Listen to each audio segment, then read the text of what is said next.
The CELESTIQ's been compared to, in media reports, to Rolls Royce. Did you look at Rolls Royce and say, well, that's what they did and we'd like to do that? Or were there other inspirations other brands that you look to?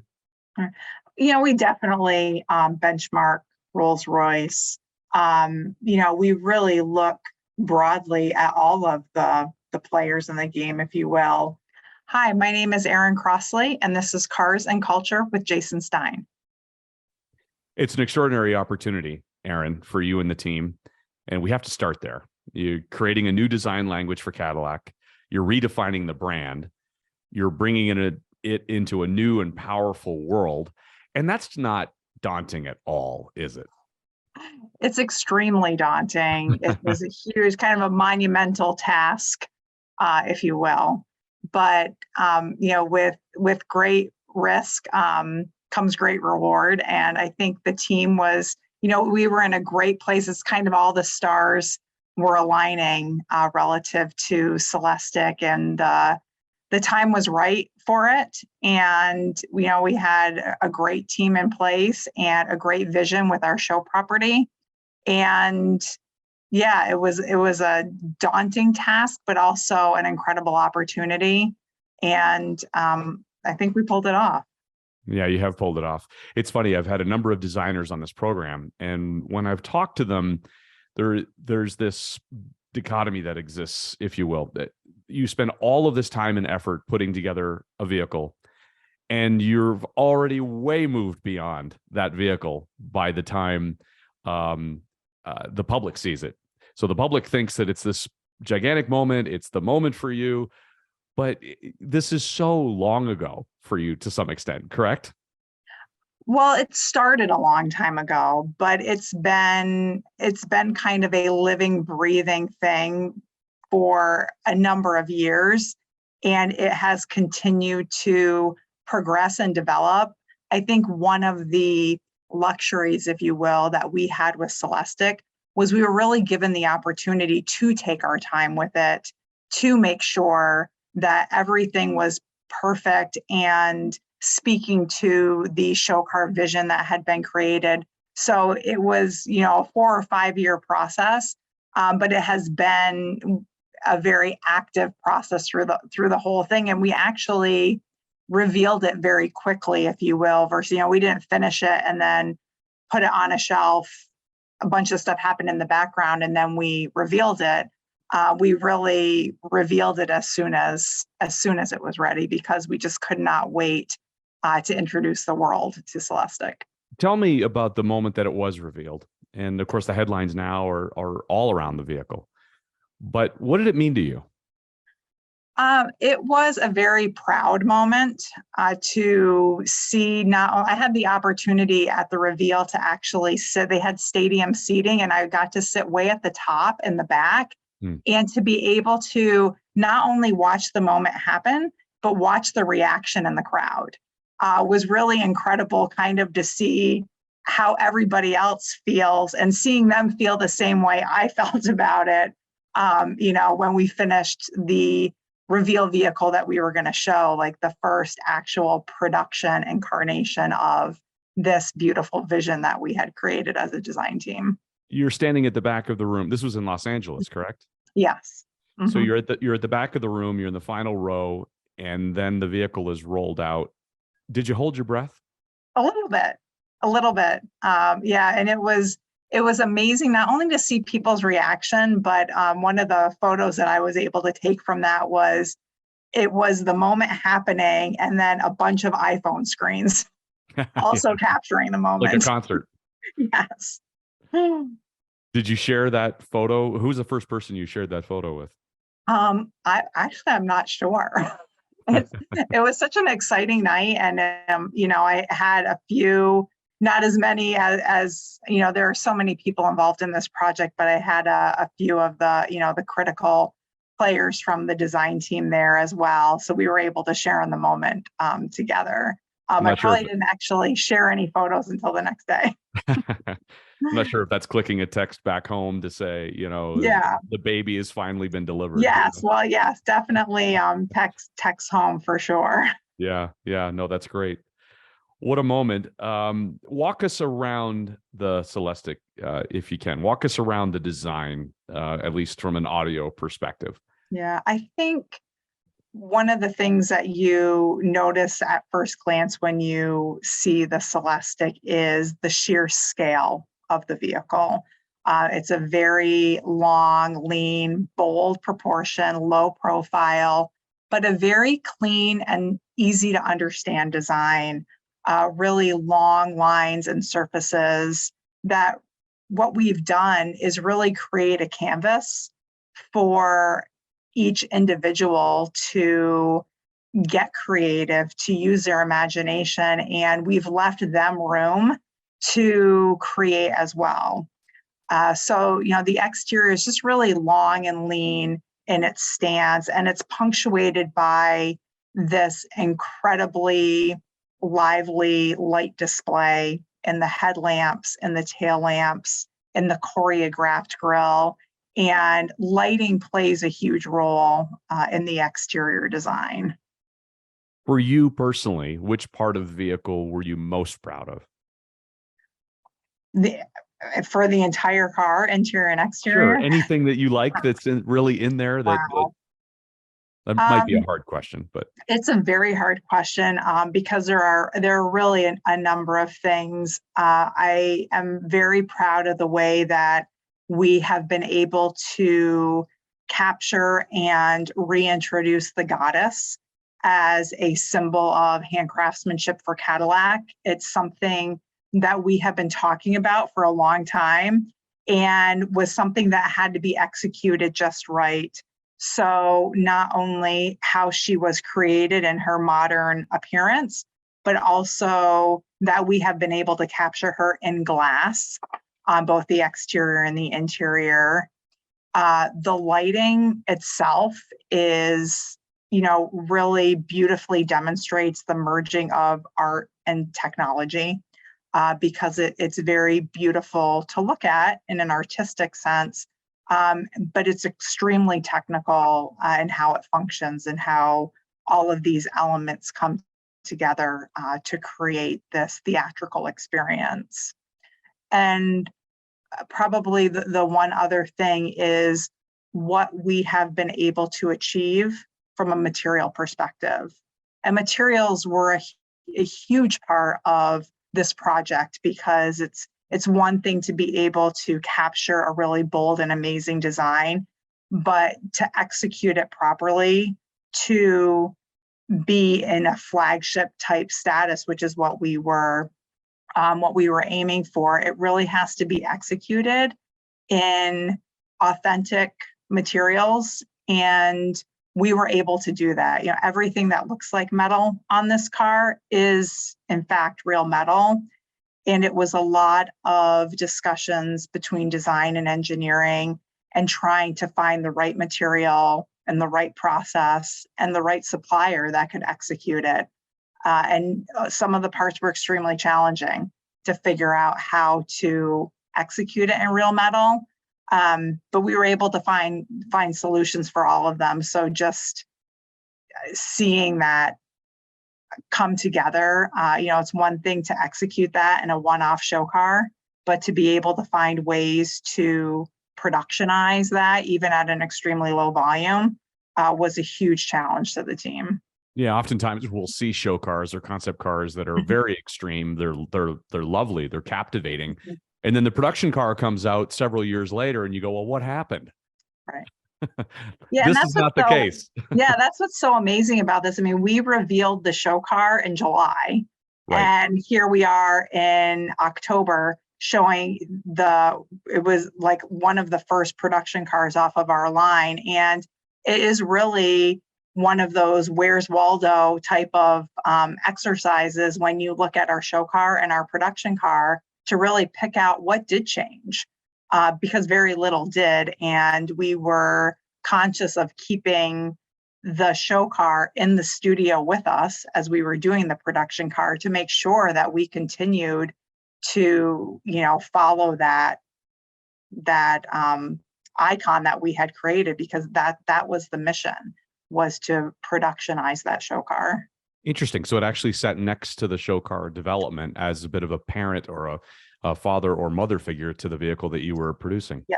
Yeah, we kept a full-size clay of the exterior of the show car right on the studio floor next to the plate that had the production car. Wow. And we would take them outside together and make sure that the light and the shadows and the form was following to a T. Have you ever done that before?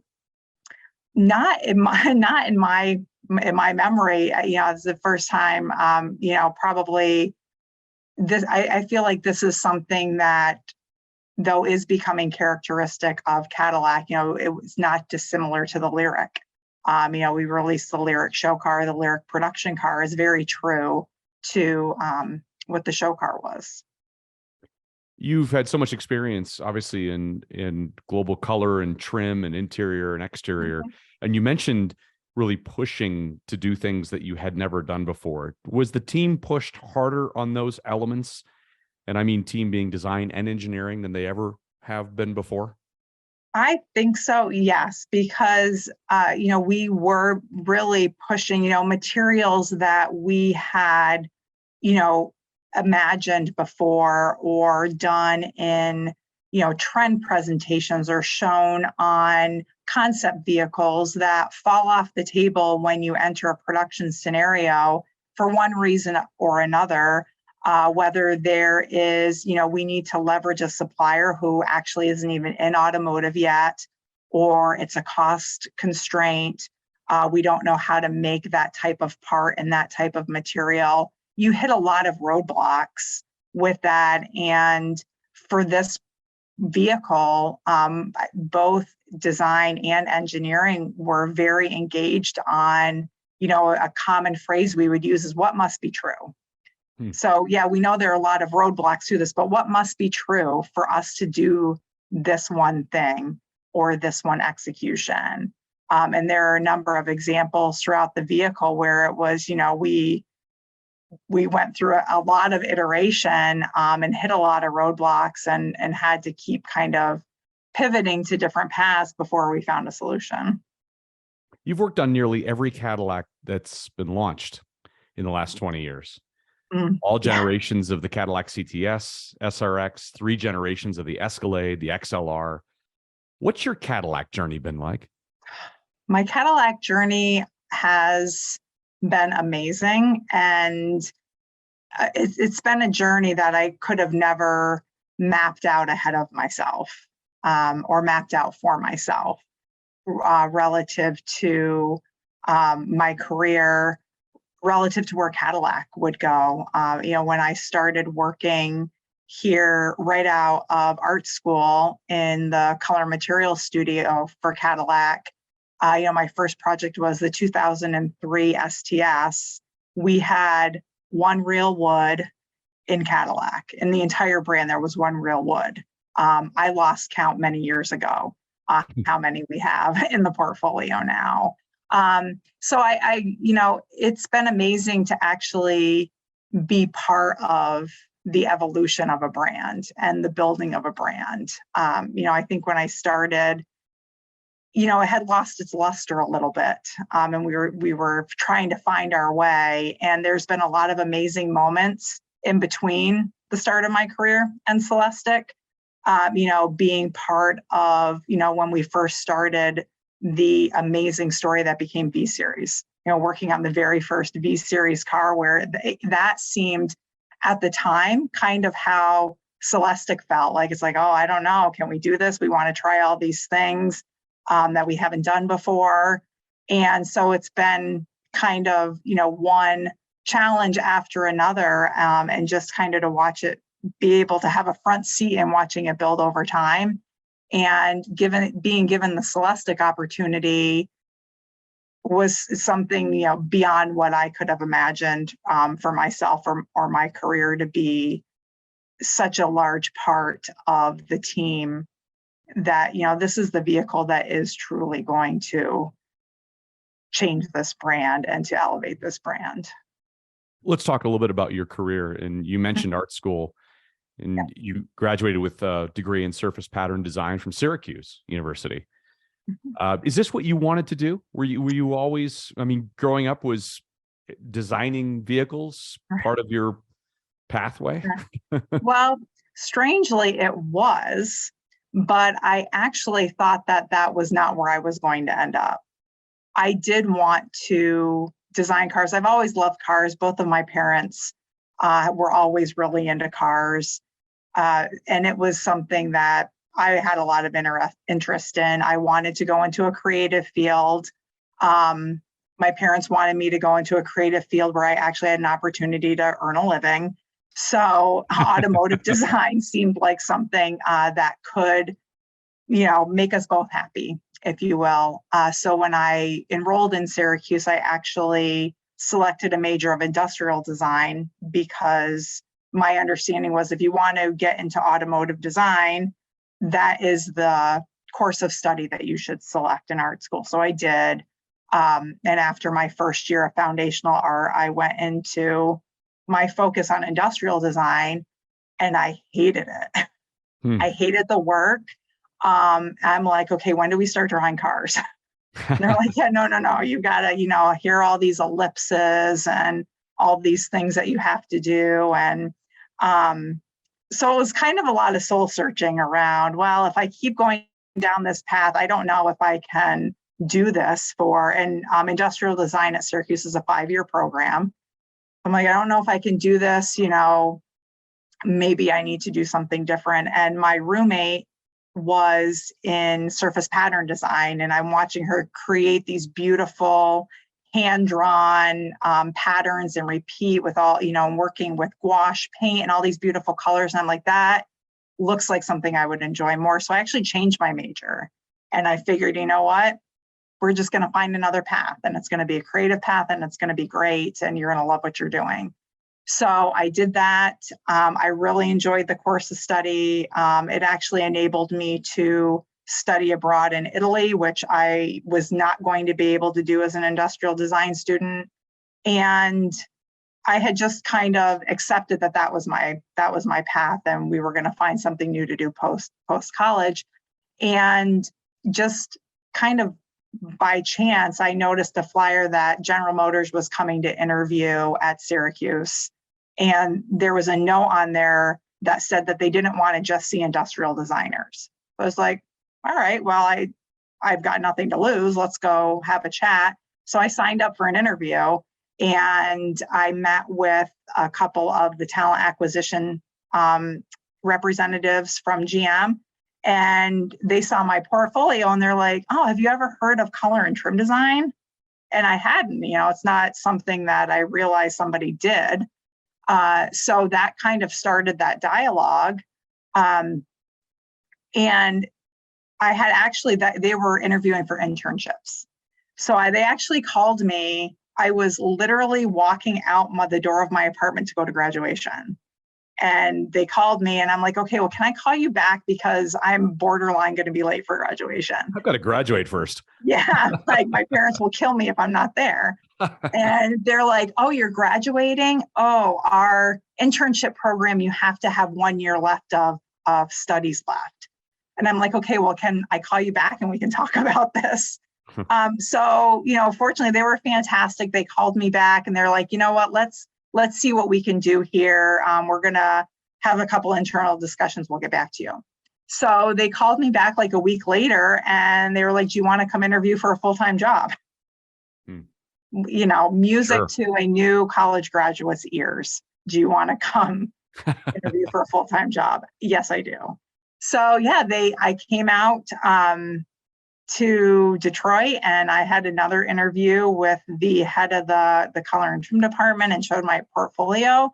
And I was offered an opportunity actually to come in as a contract employee. So it was something that I thought I had given up as an opportunity for myself when I was a sophomore in college. And then a few years later, there I was pulling up in front of GM Design with my portfolio and walking out of there with an offer to join their color and trim teams.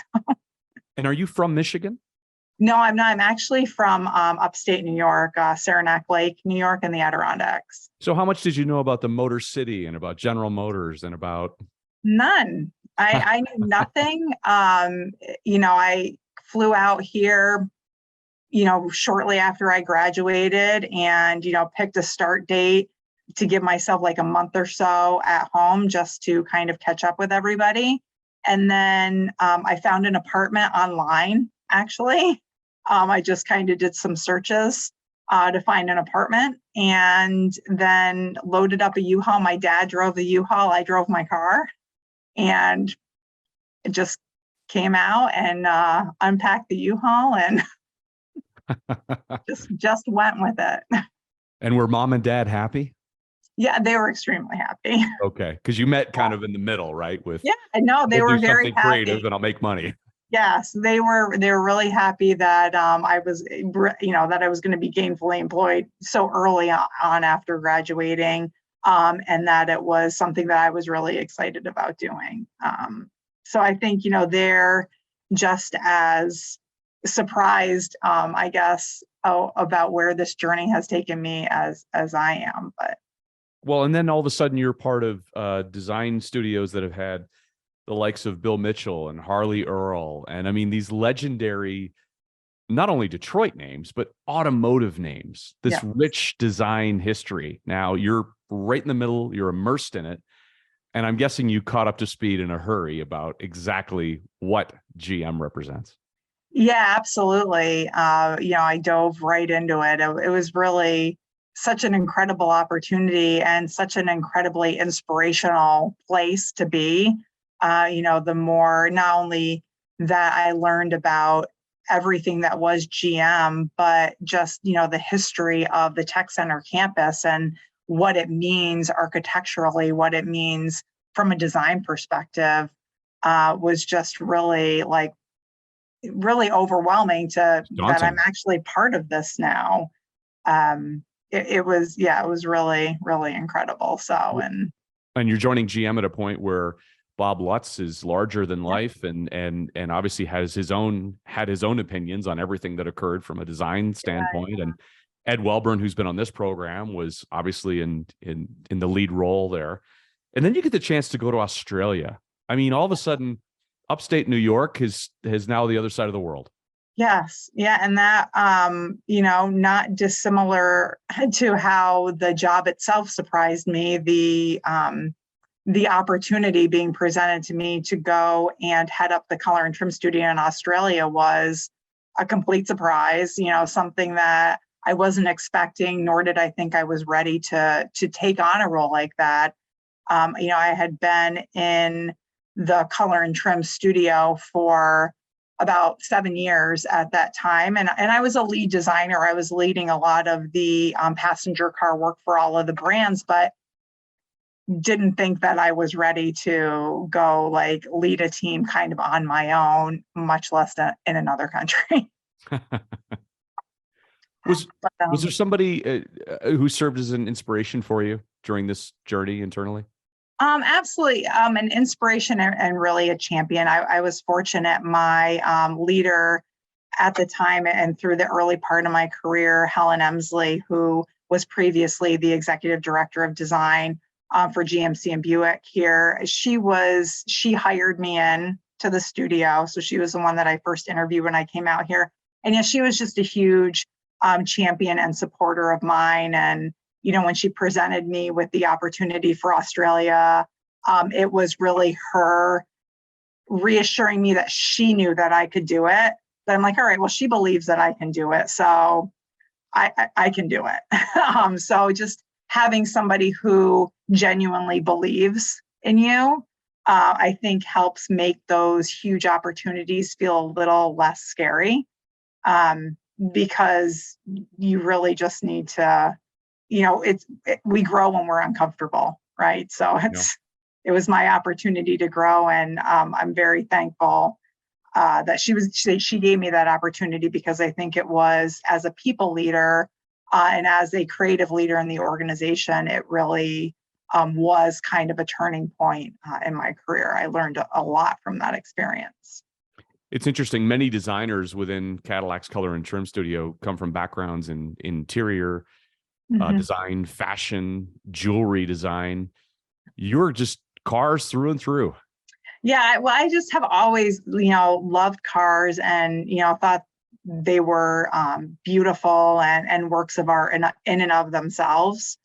But, I think a lot, that's one of the things that I love about not only the color and trim studio, but the design studios as a whole here is it's really this melting pot of design backgrounds and design talents is what makes, I think, our interiors and our design so intriguing and well-rounded. It's just all of these different approaches, and it's interesting to have a collaborative design discussion on something with people with all different kinds of backgrounds and experience, because there's a lot of commonalities to the design process, and to having good design judgment relative to being able to balance shapes and proportions and layout, colors and materials that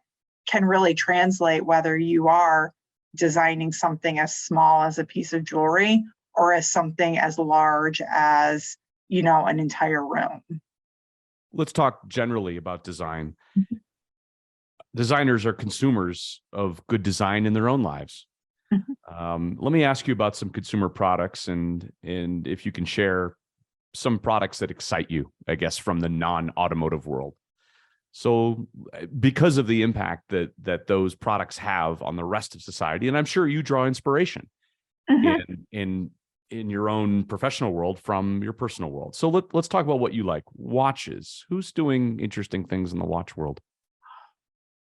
I'll be honest with you. I'm not really a brand person in the sense of seeking out brands or, that type of thing. It's more, what are the designs that I gravitate towards? And, and I think that there are a number of them out there in the market. And, for me, it's really looking at the material usage, utilizing really interesting and different materials, because that's something that I can very much relate to what we're trying to do here for Cadillac. Like, how can you use a new material in a very different way? So those are the types of things that catch my eye. Oh, I've never seen that material used on a watch before, or look at all the detail in that band, because it's such a small product. And when you really look when you look closely and see all of the detail, that's, I think, what makes it really intriguing. And, sometimes regardless of what the brand is, I mean, you can find really interesting and beautiful things on a $300 watch as you can on a $30,000 watch. But do you find yourself looking at things like the launch of a new mobile phone or of a coffee maker, even, and looking at the various forms of design and how they put things together? I imagine as a designer, you're constantly surveying the landscape. What's new? What's different? Yeah, right? absolutely. Yeah, absolutely. I mean, it's definitely something, but again, for me, it's a lot about, seeing something that catches my eye because of a material or color usage, or even how it works. Like, oh, wow, I've never, seen something that articulated that way, or, had that type of functionality, or I've never seen that material used in that way. And oftentimes I get caught up in the details, and those are the things I see. And then I go back and I'm talking to the designers here, and I'm like, I can't remember what the brand was, and then I have to describe it by what I saw versus, so that we can then, find it online and find another video of it or pictures of it. How important is history when it comes to design? I think that history is definitely an element that deserves our attention. That is, something that we definitely want to consider as we're designing, because I think what we found through the CELESTIQ journey, when you look back at Cadillac's history and some of the things that we did, the way we executed and designed vehicles in the 40s and the 50s, there was a lot of really intricate beauty, a lot of attention to detail, a lot of really amazing and unique materials. And just taking those ideas conceptually and figuring, and they're all still very relevant now. So I think it's about really looking at it and seeing how to make it relevant now, because a lot of it really is. It's just the materials they used, maybe the way they executed was different and of the time frame, but the basic concepts are still things that are very much valued from a luxury automotive perspective. There's been a lot of advancements done in interior design over the course of the last 10 years, 15 years.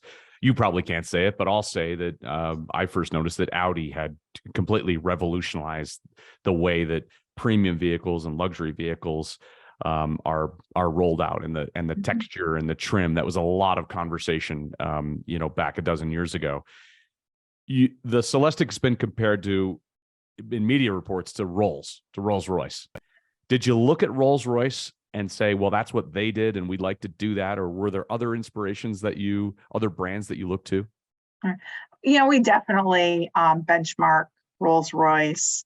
We really look broadly at all of the players in the game, if you will, because there's a lot to be learned, right? I think the relative to Rolls Royce, a lot of it is purely a high execution of genuine materials, which is something that we, have achieved as well with CELESTIQ, but then again, taken it to another level. Or you might see a technique or, an execution, and sometimes it's a tiny thing from this vehicle and something else from this. So, I think, we'd be remiss if we didn't fully survey the competitive landscape to see what's out there, not in an effort to copy or emulate, but in an effort to make sure that we are continually pushing the envelope even further in terms of, the things that we are pushing to demonstrate with our vehicle. And I think a lot of the executions that we have been able to achieve with CELESTIQ reach far beyond Rolls Royce and reach into realms of vehicles that are much higher in cost, even than what we will likely sell CELESTIQ for. Do you look at brands like Koenigsegg, McLaren? Yep. We've had several of those folks on the program as well, and they're obviously, Christian von Koenigsegg he designed 50 cars for his 50th birthday, and they're in the stratosphere in terms of pricing. But the interior materials, to your point, are worthy of the price tag. Yeah, it's amazing. Probably one of the best car shows, if you will, that I went to this year was being able to, for the first time, experience the quail at Pebble Beach. Yeah, there you go. It was just absolutely incredible, from not only these highly customized, super rare high-end vehicles, but even the classic cars that were there. Because again, you look back, even walking around the actual Pebble Beach event at these, historic, beautiful vehicles, and a lot of it is really straightforward. Several of the comments around CELESTIQ harken back to the standard of the world tagline of kind of post-war Cadillac. Did you have that as a design North Star for this vehicle? Absolutely. And that was one of our missions, I would say, would be to recapture the standard of the world for Cadillac. One of our favorite details on the show car is the bolts and the door hinges actually have the standard of the world laser engraved on them as kind of a tiny detail and a reminder to us that this is what we're creating here. Through history, there's always been the saying of the Cadillac of things. And we wanted to create the Cadillac of Cadillacs and get back to that place of standard of the world. When we talk about electric cars, if you go by the premise that electric cars will be embraced by the general public when they deliver the same performance, power, range, comfort as internal combustion engine cars, why then should they be a radical design departure from their ICE counterparts? I think a lot of that is because that powertrain and that architecture enables things that we weren't able to access with an ICE engine vehicle. And, from an exterior perspective, the grille is a perfect example. You don't need air holes. It doesn't need to breathe. It gives us so many more opportunities from a material perspective, from a lighting perspective, to do something different. And I think as designers and as engineers, it's like we want to take advantage of that. We don't want to just recreate the same appearance when we have different tools in our toolbox that we can access. Are we wrong to think that car companies see electrified cars as a way to design science projects? Yeah, I'm not sure. I don't think that's how we look at it. I think it's an opportunity to have a design evolution, right? It's an opportunity to not completely reinvent the automobile, but certainly a way to evolve the design language, taking advantage of the things that going to a battery electric powertrain and architecture enables for us. And, it means, I mentioned things like the grille area on the exterior and even on the interior. It allows us to utilize the space differently because there are different things underneath the floor, relative to batteries and wiring harnesses. It's just, we have different things to work around, and it enables us to evolve the design language. Yeah, you can extend the design language of the brand, right? While maybe at the same time showing something different that's going on even inside. Right. And I think that, from a Cadillac perspective, we, quite a few years ago kind of started creating this very signature vertical lighting display. And we haven't departed from that with the electric vehicles. We've just built upon that. So we're still keeping that strong vertical lighting signature. And then we have taken the lighting even further relative to the choreography through the grille, which was enabled by the fact that the vehicle is an electric powertrain. Erin, I think through the years, every designer talks about how this is the most important and the most significant time frame to be in the industry. And the industry oftentimes talks about how there's rapid change and there's so much change. And that we could have said the same thing 10 or 15 years ago. But isn't it really true that this is the pivot point of change, not only for the industry, but for design? Yeah, I really feel that it is, because and largely because of the rise of the battery electric architecture. And not only is it opening all these different doors relative to a design and creative opportunities for us, but also with all there are new competitors popping up on the radar every single day. Yep. And if you think there are a lot here in the US, you go over to China and it's like 10-fold, 20-fold. Right. So there's just so much more. We've never seen this much competition in this space before, and technology is moving at such a rapid pace and becoming such a huge ally and tool for us that it's really, and it's changing so quickly. It just, we really have to be on our toes constantly. Just a few final things here, Erin, as we wrap up the program. You talked about your inspiration and your mentor and somebody who really gave you the push to do what you're doing today. How do you go about inspiring the future generation of designers? I think a lot of it is around really just engaging them and involving them in the conversation. We have a very collaborative team approach to design. Really all of our reviews is kind of an everybody in type of thing.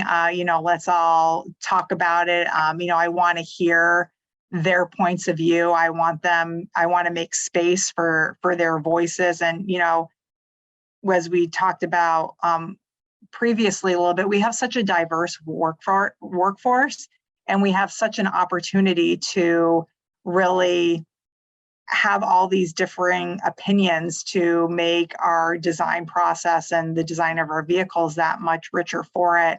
And I think to keep these young designers really engaged and interested is really just involving them in that conversation and really making them feel a part of everything that's happening, a part of this design evolution of the brands within General Motors, whatever brand that they happen to be working with. But I think particularly in Cadillac, it's a lot of sharing, and there were a lot of people involved in the CELESTIQ.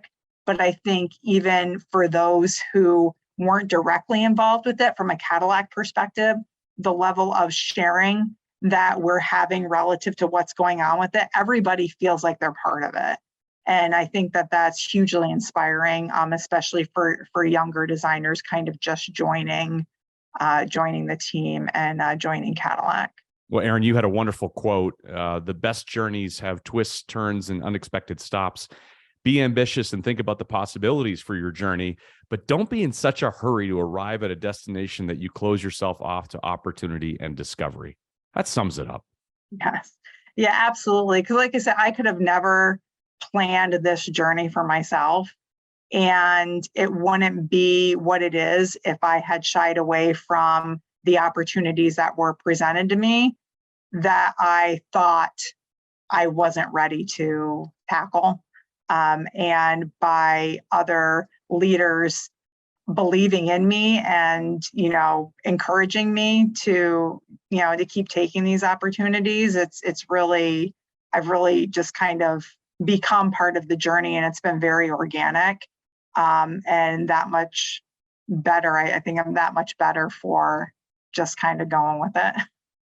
If you weren't designing cars, Erin, what would you be designing? I honestly don't know. I would definitely be doing something creative. I think in the moment, if I hadn't been so fortunate to make this connection with GM and, find my way to this opportunity, I probably would have ended up going to New York City and done something more in my field of study, surface pattern design, be it for, home furnishing textiles or fashion textiles. It's hard to say. Do you have a house design in you? A house design? I don't know. It would have great surface materials, though. Yeah, that I know. Yeah, I would love to do like all the interior spaces. Yes. Architecturally, I don't know. I would probably prefer to work collaboratively with an architect on that piece, and then do the finishing and do a lot of the inside work myself. So. Well, last thing, of course, it's spelled differently, but we've never had somebody on the program named Crossley. Do you have a Crossley hotshot in your car collection? No, we don't. But it's you have the perfect name for a vehicle. Yeah. Yeah. What a pleasure to have you on Cars and Culture. You are defining culture. The new vehicle is the CELESTIQ. It is something to behold. And thank you for not only talking about the journey of the vehicle, but for talking about your own journey from upstate New York to Detroit, Michigan.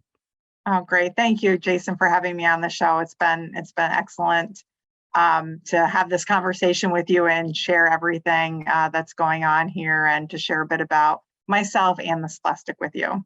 Wonderful. Thank you. Best of luck to you. Okay, great. Thank you.